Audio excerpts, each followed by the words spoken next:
अस्सलाम वालेकुम व्यूवर्स, उम्मीद करता हूँ आप सब लोग खैरियत से होंगे। व्यूवर्स, आज का हमारा टॉपिक है ज़ियाबतीस के मरीज़ों के लिए तारीख की सबसे बड़ी खुशखबरी आ गई।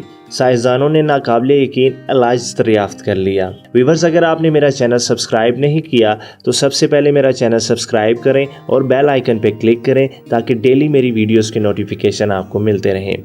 टॉपिक का आगाज़ करते हैं। ज़ियाबतीस के मौजी मर्ज़ में मुब्तला अफराद के लिए सबसे नाजुक मसला इंसुलिन का ही होता है। जिस्म में ये हार्मोन कुदरती तौर पर पैदा होना बंद हो जाता है और मरीज़ को हर रोज़ इंजेक्शन के ज़रिए इंसुलिन लगानी पड़ती है। इन मरीज़ों के लिए बहुत बड़ी खुशखबरी है कि साइंसदान पहली बार एक ऐसी दवा तैयार करने में कामयाब हो गए हैं जो ज़ियाबतीस के मरीज़ों में इंसुलिन बनाने वाले खलियात को नए सिरे से पैदा कर सकती है, यानी इनके जिस्म में भी इंसुलिन की अफजाइश कुदरती तरीके से हो सकती है।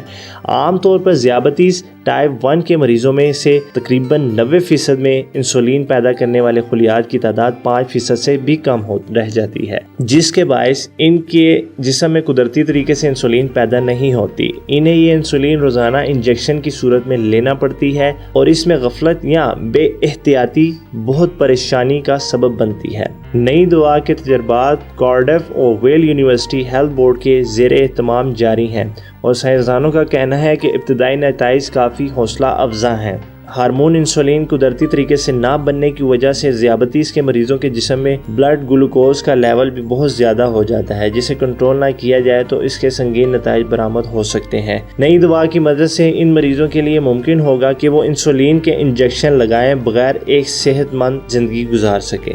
व्यूअर्स, उम्मीद करता हूँ आपको मेरा आज का टॉपिक पसंद आया होगा। मज़ीद इस तरह की अच्छी इंफॉर्मेटिव वीडियोस के लिए मेरा चैनल सब्सक्राइब करें और बेल आइकन पे क्लिक करें ताकि डेली मेरी वीडियोस के नोटिफिकेशन आपको मिलते रहें। Thank you so much. अल्लाह हाफिज़।